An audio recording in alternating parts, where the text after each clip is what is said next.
ای بابا، دوستان اومدیم برای ارزیابی آیفون.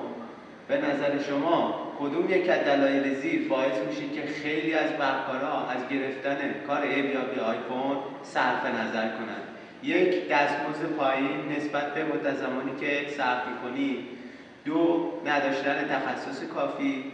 سه، مسلک بودن سیم کشی‌ها و قدیمی بودن اونها. چهار، پردردسر بودن پروژه. ممنون میشم شما هم این زیر برام نظرتون رو کامل کنید. درود بر شما.